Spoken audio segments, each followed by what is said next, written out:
Part 1. You will hear a woman phoning about her membership of a carpool, a type of car-sharing organisation. First, you have some time to look at questions 1 to 4.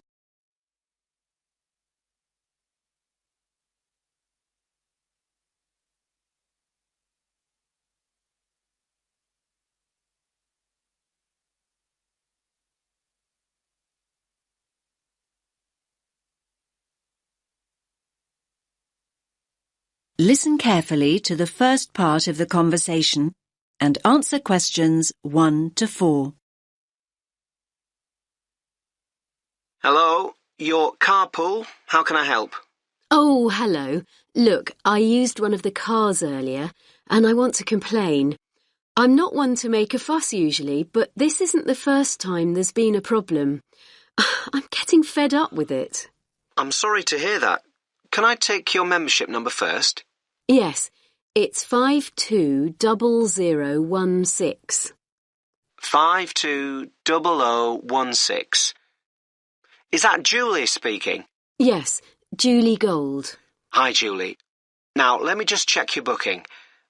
Your complaint's about the most recent booking, is it? Well, yes, this complaint is. But like I say, it's not the first. OK. So that was the Fiat. Registration number YPT723S in City Street this morning at 10:30? Yes, that's it. But no, I think it was the car in Baker Road. My records say City Street. That's the grey Fiat. Oh, yes, Baker Road was yesterday. And that booking was fine? Well, yes, that one was. Good. So what exactly was the problem today, then? Now you have some time to look at questions 5 to 10.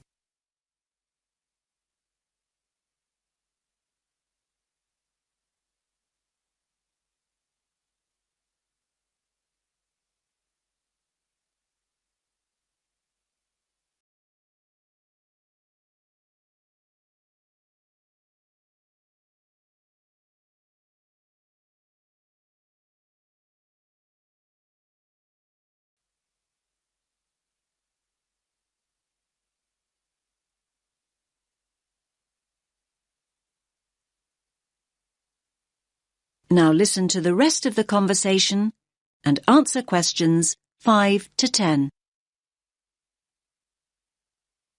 OK, I went to pick the car up and it wasn't in the parking bay. I was in quite a hurry and I have to say it was very stressful. Of course, I thought somebody else still had the car out. Anyway, I was about to phone when I saw the car on the other side of the street about 100 metres down. Can't you make it clear to users that they have to park the cars back in the bays? Well, yes, we do. If I had to guess, I'd say that the previous user left it there because the bay was occupied. We'll phone to check and find out, but that's the most likely explanation. But people aren't supposed to be occupying the parking bays, are they? Well, no, but they do. They usually think it's okay to park for a few minutes. Well, in that case, shouldn't members wait until somebody comes back to get their vehicle?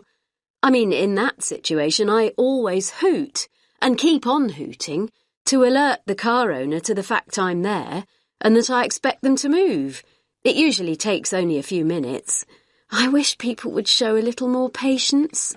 As I say, I'll phone and... There are other things I want to discuss. When I did eventually get to the car, I was shocked at how filthy it was, both inside and out. The wheels and the bottom of the vehicle were covered in mud.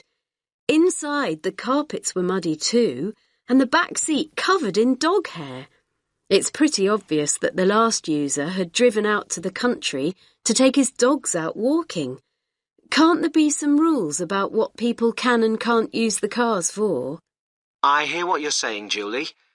I think this is a fair point, and I'm very sorry. I certainly will call the previous user to take this up.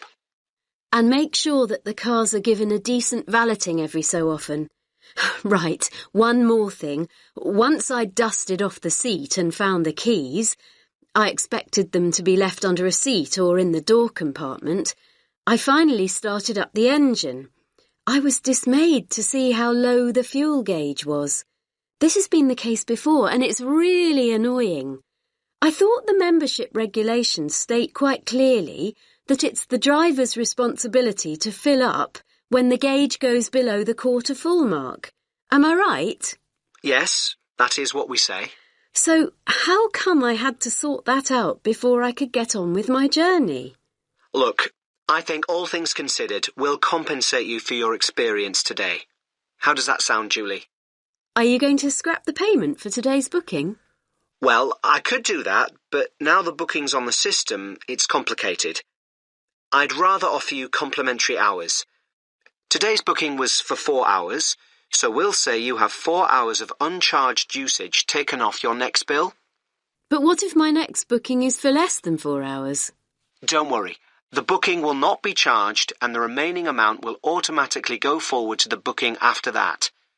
All you have to do is key free hours into the comments option when you make the booking online. OK.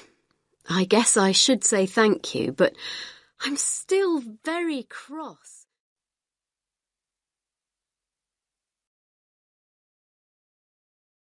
That is the end of part 1. You now have half a minute to check your answers.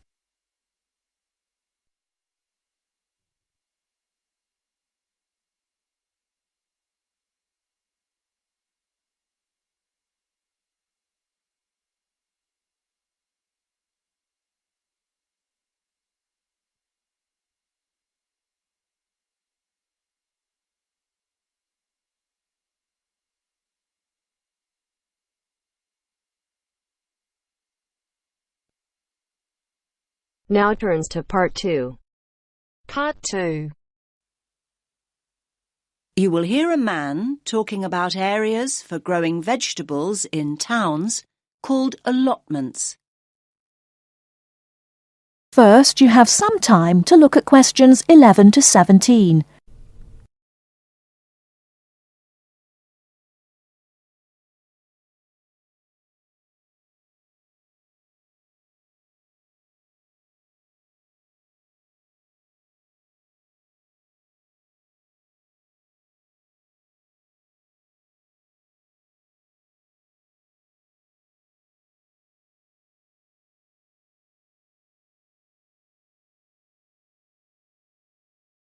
Now, listen carefully and answer questions 11 to 17. Good evening, everyone. I'm delighted to see so many of you. I was going to start by saying that more and more people are seeing the value of growing their own fruit and vegetables, but now I don't need to. First of all, let me say that whether you have a garden or not, there are all sorts of benefits to having a plot of land you can call your own, and it will give you a great sense of satisfaction. OK, let's assume you have a garden. Chances are it's small. Most gardens in cities are hardly big enough for a few pots of herbs and a couple of rows of beans. Now that's where allotments come in.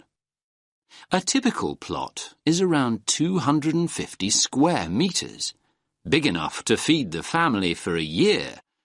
Big enough, too, to grow a whole range of vegetables, fruit as well, perhaps, not just cabbages and potatoes. Moving on to the social aspects of an allotment. How many people can say their garden is a meeting place?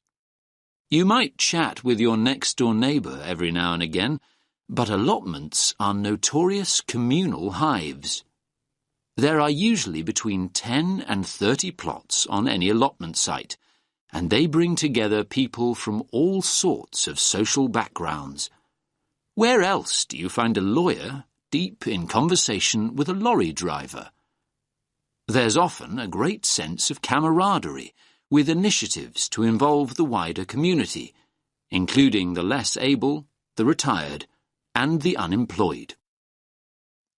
In urban areas nowadays, people may have a tiny yard or a balcony, but it's not a garden.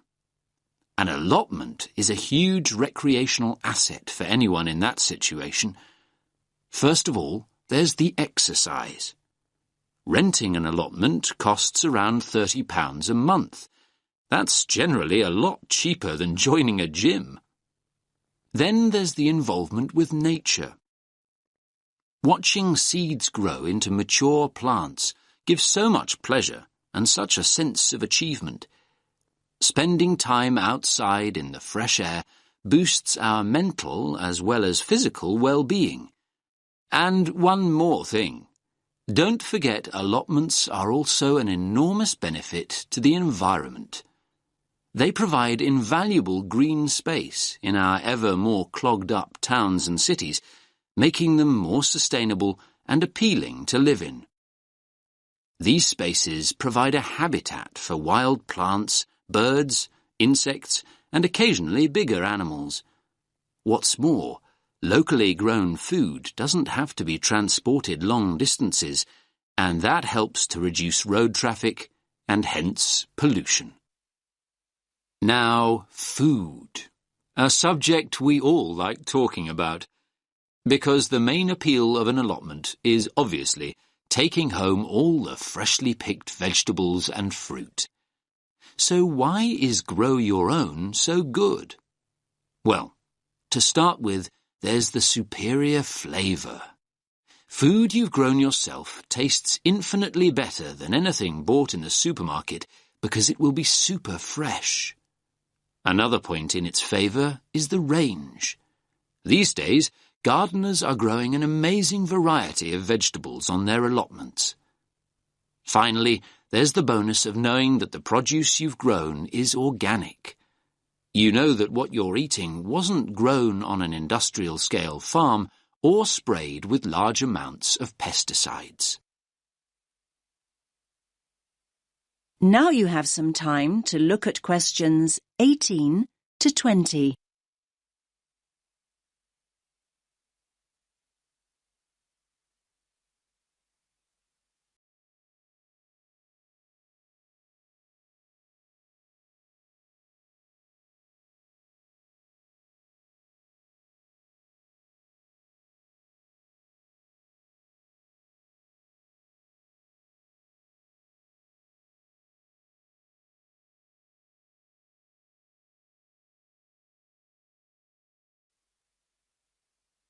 Now listen to the next part of the talk and answer questions 18 to 20. Now I'm going to show you a typical allotment from the site closest to here on Finley Road. Let me just get this image up. That's it. Can everyone see? So, as you can see here, each plot has a fence around it and its own gate. Between the beds are grass walkways. That means you can walk in and around comfortably and not get your boots too muddy. There are soil beds on either side. This plot, in fact, has two smaller flower beds opposite a much larger area for vegetables. And there's also a glass house for growing tomatoes or anything that needs more warmth and protection. Here you can see one of those at the front near the gate. Most allotments have their own shed at the far end, as you can see. Allotments do need a water source, though, and there are stone sinks outside the sheds. A hose pipe can be attached to the tap for easy watering. Some of the plots have a pond, though they're not always popular as they tend to attract insects. And this plot has a compost bin at the end opposite the shed for recycling organic waste. Right. So, how to go about getting an allotment? That is the end of part 2. You now have half a minute to check your answers.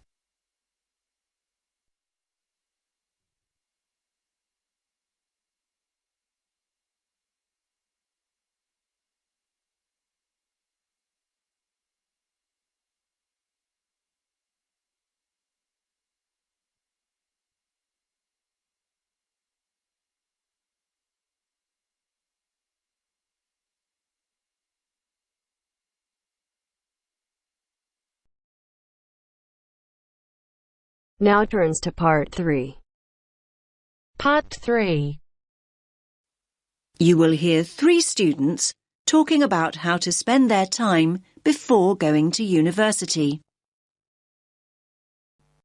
First, you have some time to look at questions 21 to 25.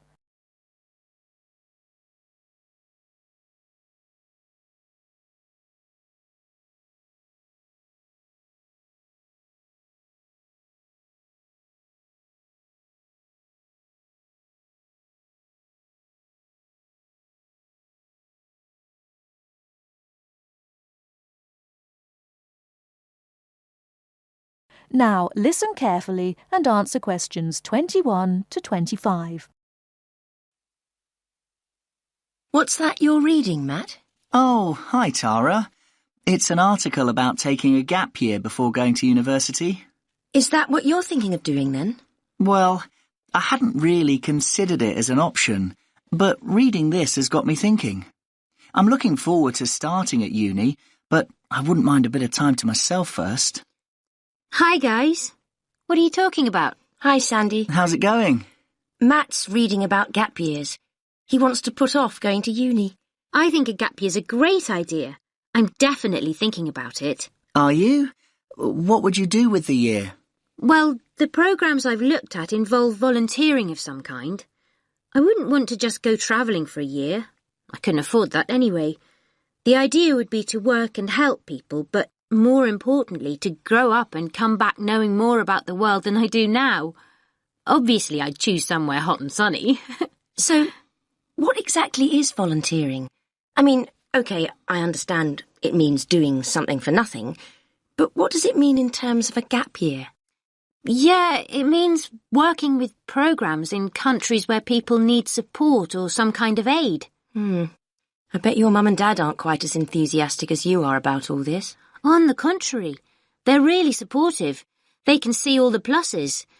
They realise that I don't know exactly where I want to be in 10 years' time. They think it'll give me time to figure things out and not make decisions I might regret later. I think I'd be worried about how the university look at it, though. Don't you think it suggests you're just putting off studying?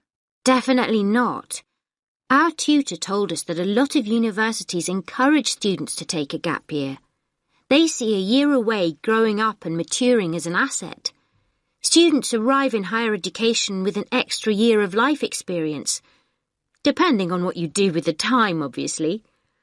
Yes, I can see that tutors might like having a few well-travelled students around.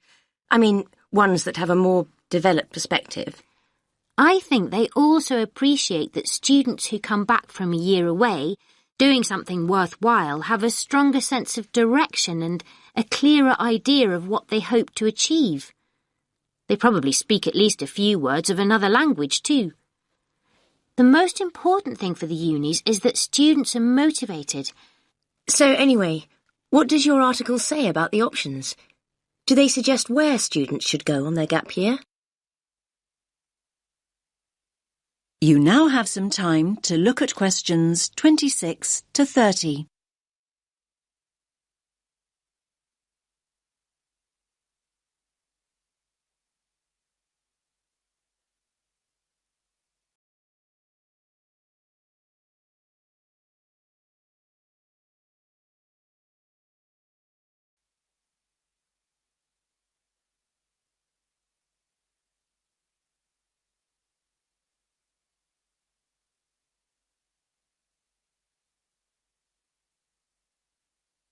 Now listen to the rest of the discussion and answer questions 26 to 30. Well, apparently, Australia's the country where the highest percentage of students take a gap year, and it's the most popular destination for gap year students from other countries as well as Britain. I like the sound of a year in Australia. They say here that there are 3 main attractions. The abundance of great coast, beautiful beaches, learn to surf, all that stuff. Then there's the amount of time you can spend enjoying outdoor activities, like hiking and loads of sports. And thirdly, the cosmopolitan cities. especially Sydney, which apparently is awesome. It's a great country for young people because there's so much to do. Loads of adventure and sunshine, obviously. Sounds good to me. Unfortunately, it says here the cost of getting there in the first place can be prohibitive. However you make your way there, it's expensive. Unless the bank of Mum and Dad help out, that is. Then, look, they also mention various places in Africa, but they single out Ghana. Students can get involved with the construction of new schools or teaching the kids that are already in them. That does sound really rewarding and interesting, I have to say. I guess there's a huge sense of achievement with something like that, and you get fantastic life experience from living in another culture. I think you pick up some real practical skills too. Skills you can bring back with you. Another place I really like the sound of is Nepal. What's the attraction there? Most of the volunteering involves teaching again, and it's that sense of achievement that people are after. They also say, let me read it, students are attracted by the simplicity of daily existence. I think they mean you have to spend a year without your computer and all the rest of it. It's all about going back to basics. So where do people stay? They live on farms or in mountain retreats. I'm not so sure I could manage that. I don't mind hard work, but I like a hot shower at the end of the day. Yeah, I imagine the food's not great either. They do actually say here that one of the things volunteers miss is good food choices. Anyway, there are plenty of other options. Why don't you read the rest of the...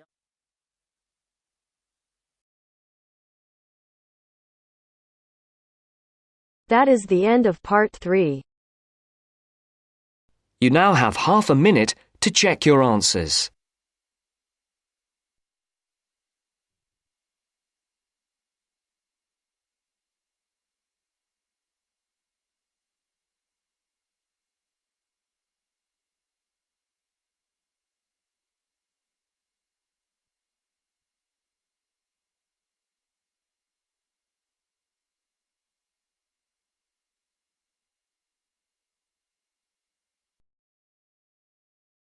Now turns to part 4. Part 4.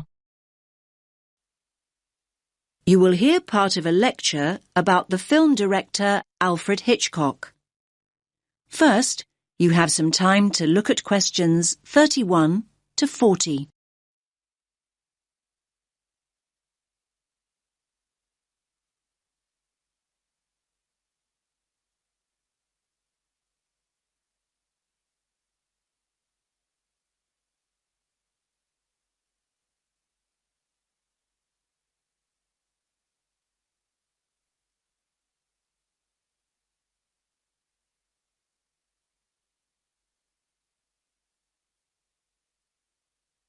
Listen carefully to the lecture and answer questions 31 to 40.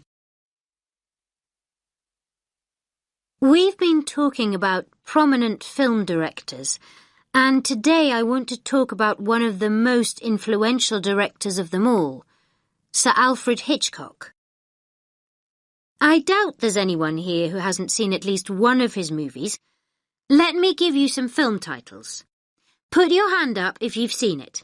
OK. The Birds. Vertigo. Rear Window. The 39 Steps. Marnie. And, of course, the most famous of them all, Psycho. OK, good. I can see you're all familiar with Hitchcock then. Now people assume that Hitchcock was from America, perhaps because he spent so much of his life working in Hollywood, but he was in fact born in London in 1899. He didn't actually emigrate until he was 40 years old. Most film critics would agree that Hitchcock had a huge impact on cinema. And you may be surprised to learn that he started making movies as early as the 1920s, when most films were silent. His first attempt, in 1922, actually ended in disaster. The film was ironically called Number 13, and production stopped at a late stage due to financial problems. But before he left Britain in 1939, he'd already made classics like Blackmail, the first film with sound made in Britain, The Man Who Knew Too Much, and The 39 Steps, and he was considered Britain's top director. So why was Hitchcock so influential?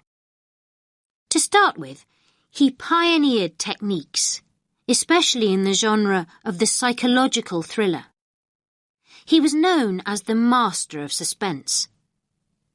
During a career that spanned more than half a century, Hitchcock created a distinctive, perhaps unique style. One of his innovations was to use a camera the way a person watching would.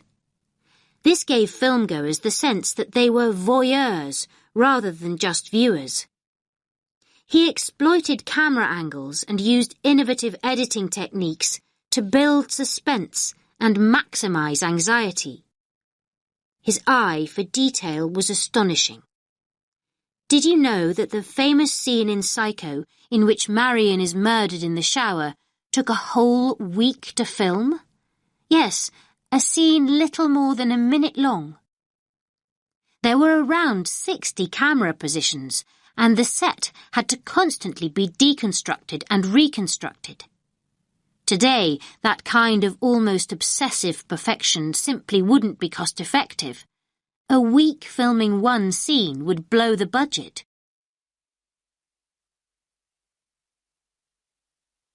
So what were Hitchcock films about, and who were some of his typical characters? It would be wrong to say that Hitchcock made horror movies, suspense movies or psychological thrillers, but not horror. Hitchcock rarely showed acts of violence. The effort went into building up tension, creating a sense of unease. The viewers know that something terrible is going to happen. They don't need to actually see it. Although his stories feature psychopaths, murderers and fugitives on the run, the real strength of his work is the complex examination of his characters. His movies borrow many themes from psychoanalysis, so it's not surprising that his masterpiece is called Psycho. However, a recurring theme in Hitchcock's stories is the twist ending.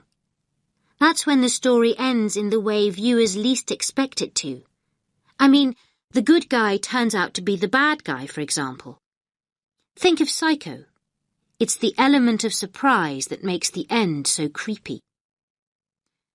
Now, Hitchcock's movies feature many other elements of surprise. Daring elements, in fact. Again, I'll refer to Psycho. Marion is the principal character, and it is her that the viewer relates to and empathizes with. Marion has stolen money, and the viewer wants to know if she will get away with her crime or be caught and punished. Suddenly, a third of the way into the story, Marion is murdered and the entire dynamic changes. The original storyline is put on hold and a whole new story begins. No longer able to identify with Marion, the viewer begins to empathize with the new principal character, and that, of course, is the murderer, Norman. In this way, Hitchcock manipulates the audience into seeing the story from a whole new perspective. Did you know that Hitchcock played a small part in each of his movies? He always had a cameo role, and this was a very clever move, as it helped him become known. Filmgoers could put a face to the director. Some might even say that before Hitchcock, the director was a far less significant individual in the filmmaking process. Nowadays, however, people go to see a particular director's movie regardless of who's starring in it.